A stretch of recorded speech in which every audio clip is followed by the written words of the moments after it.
Баршаңызға сәлем, менің каналыма қош келдіңіздер. Сіздермен Ақбота.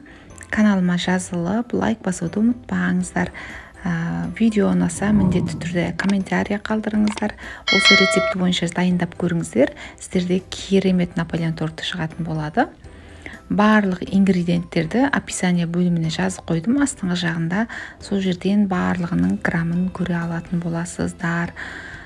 Майды теркадан өткіземіз, онда араластырып крошки дайындайтын боламыз. Жаңағы дайындап қойған суымызды крошкидің үстіне құйып, қолмен араластырып қамыр илейміз. Қамырымыз бізде жабысқақ болады, бірақ ол ештеме етпейді. Арнайы салафанға салып, тоңазытқышқа 30 минутқа қалдырыңыздар. 30 минуттан кейін теңдей 10 бөлшекке бөлесіздер. 10 бөлшекке бөліп, құрғақ ұнның көмегімен жаятын боламыз.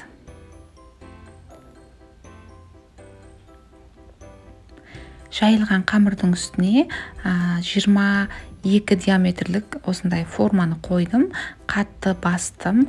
Сол кезде бізде қамырдың үстінде сызық пайда болады, яғни піскен кезде бізде тортқа керекті форма оңай шығуы үшін шеттерін тастамаймыз. Піскеннен кейін алып, ұнтақтап сыртына жабыстыратын боламыз. Біздің корждарымыз жұмсақ, андай күтірлек болып, жақсы болып шығады. Духовкада шамамен 10-12 минут пісетін болады. Келесі кезекте біз заварной крем дайындайтын боламыз. Жұмыртқаға қантты салып миксерлейміз.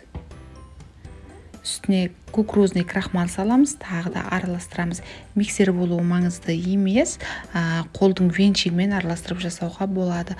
Сүтті тек қана жай жылытамыз, қатты ысытып жібермейміз. Жылыған сүттің жартысын жаңағы дайындап қойған жұмыртқалы қоспаға құйып араластырамыз.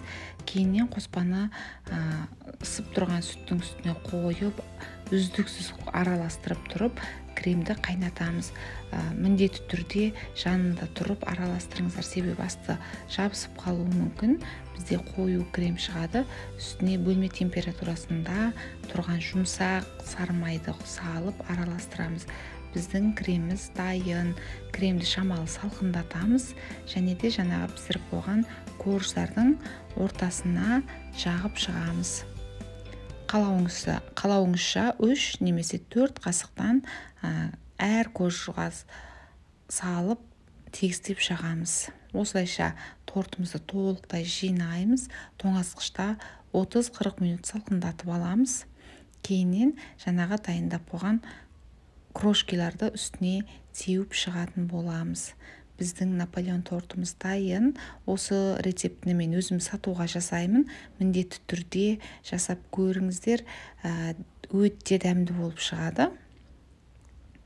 Жасағаннан кейін міндетті түрде тоңазытқышта 5-6 сағатқа қалдырсаңыздар, кремі сіңіп, біздің тортымыз ерекше болып шығады. Каналыма жазылып, лайк басуды ұмытпаңыздар.